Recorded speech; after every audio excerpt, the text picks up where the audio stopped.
Good evening, Cambodia, and good evening to the world watching in disbelief. History is often written in years, but sometimes the fate of a region is decided in a single terrifying morning. Today, December 8th, 2025, the history of Southeast Asia has changed forever. For months, we have warned of the instability of our neighbor. We have spoken of their trickery, their provocations, and their internal chaos. But today, the land of smiles removed its mask entirely. What we have witnessed over the last 24 hours was not a border skirmish. It was a premeditated, full-scale military offensive involving heavy artillery, chemical weapons, and strategic air power, all launched against a neighbor, us, here in Cambodia, that refused to fight back. Tonight, we're going to dedicate the full broadcast to uncovering the truth of what we're calling this December offensive. We're going to deconstruct the timeline of the attack. We're going to expose the catch-22 of some of their failed airstrikes as well. And we'll hear the heartbreaking truth about the human cost. And of course, we'll also look at the profound political betrayal that we've experienced from Thailand. The world must see the truth. Thailand is the aggressor, and Cambodia is the survivor. To understand the horror of this morning, we must look at the calculated steps taken by the Thai military starting yesterday, Sunday, December 12th. First of all, there's what we could call the setup, and this was the quote-unquote road repair lie. At 2:15 p.m. yesterday on Sunday, Thai forces opened fire in the Proliantma area. They claimed they were innocent soldiers, quote-unquote, improving a road.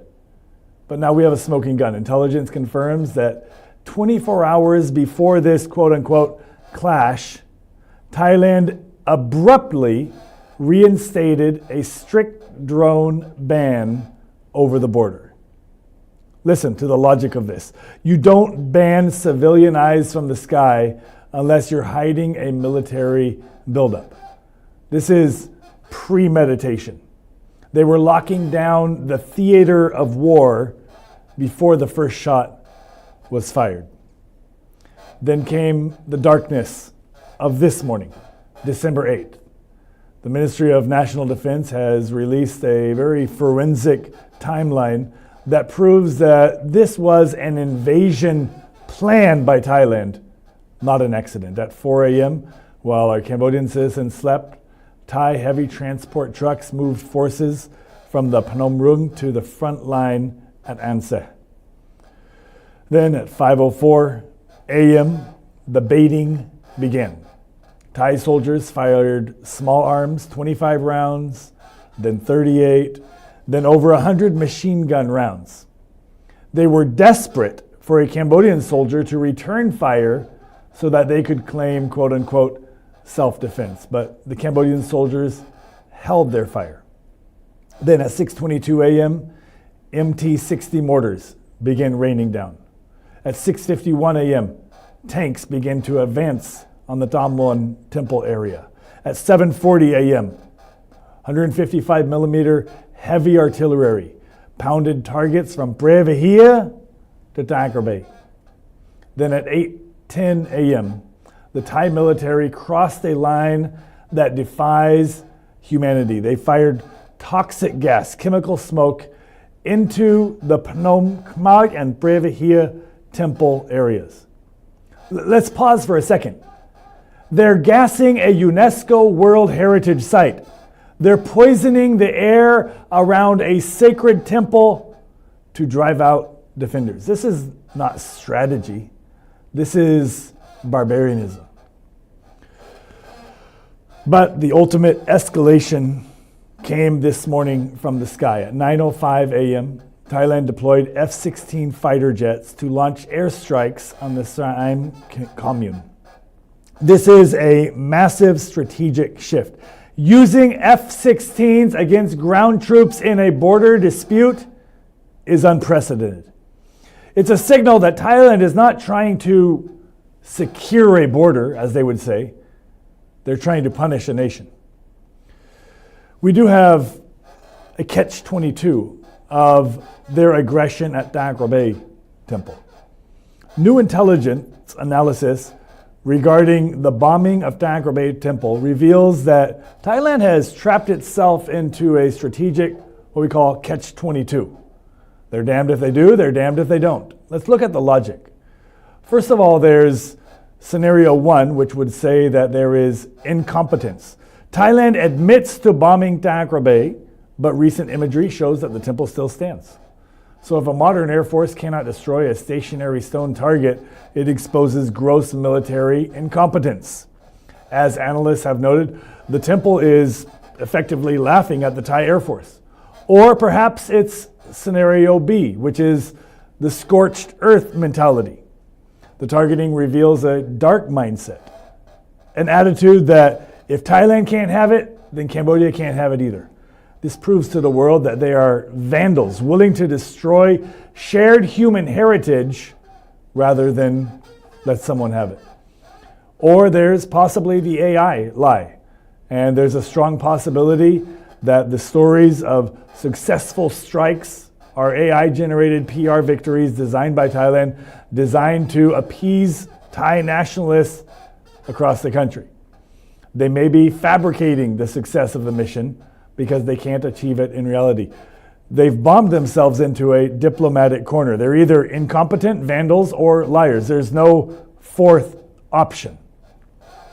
While they wage war on the ground, Thailand is losing the war for truth. We've tracked their communication over the last 48 hours. It has been a disaster of contradictions.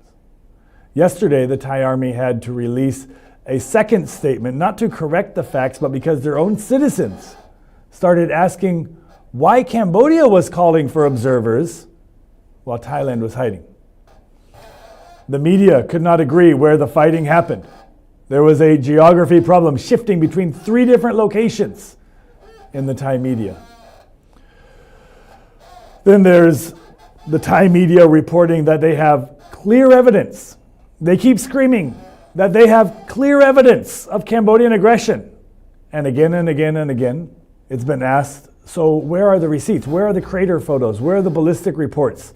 Where are the ASEAN Observer Team verification logs? The contrast is this. Cambodia names the coordinates. Cambodia calls the ASEAN Observer Team to please come and verify. Cambodia cites the treaties. Thailand, on the other hand, hides maps, bans drones, and edits their Facebook posts 5 times in 10 minutes. In a border dispute, the side that hides the paperwork is the side that broke the rules. Thailand is terrified of verification, and this is a fact. We must never forget who pays the price for this madness. It's not the generals in Bangkok, it's the families in Odem and Che province. Today, the Hun Mani Foundation put out a powerful statement. I want to summarize it for you, put out by the Hun Mani Foundation, chaired by Deputy Prime Minister Hun Mani.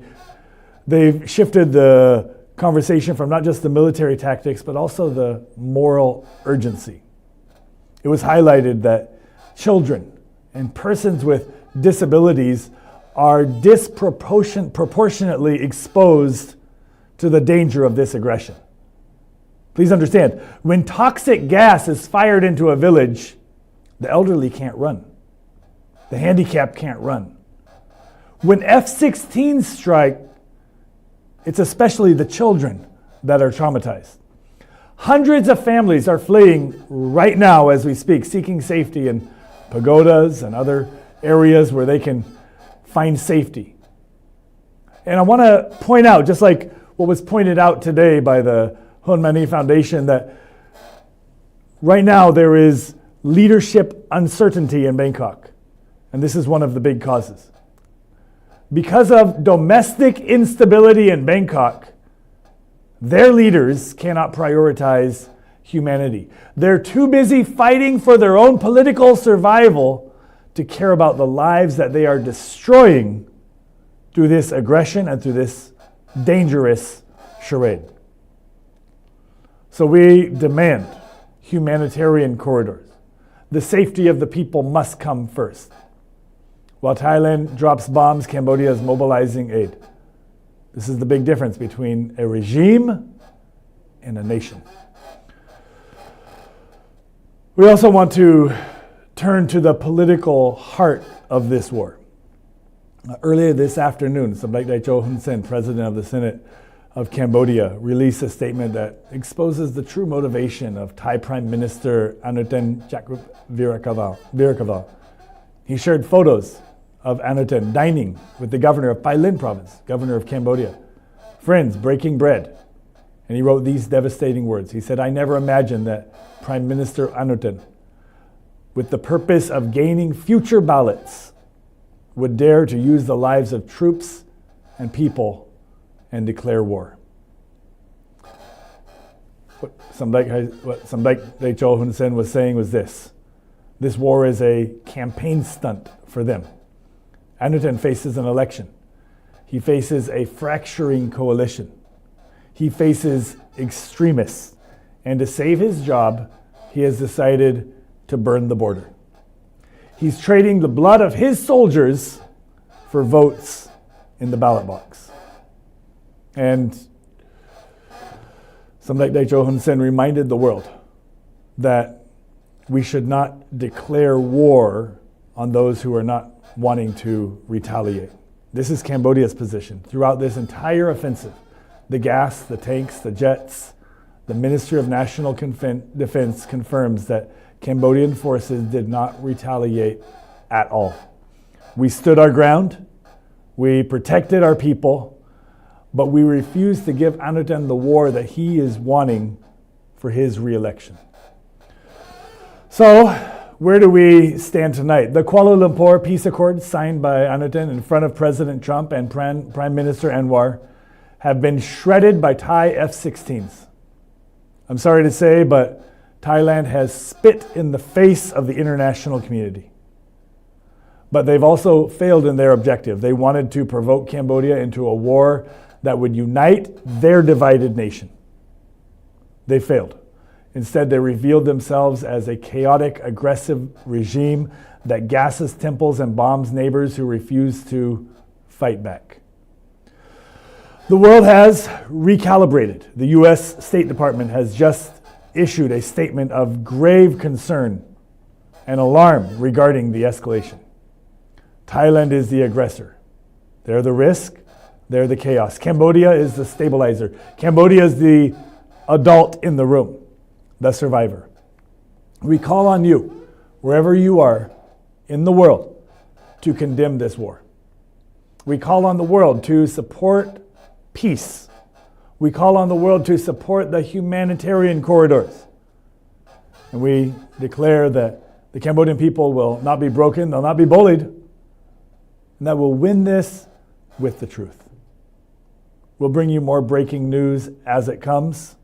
Good night from Cambodia. Stay safe, stay strong wherever you are. If you love peace around the world, raise your voice to stand up for the peace that we so want in this region, amongst our countries, and the peace that has been so hard earned here in Cambodia. Good night.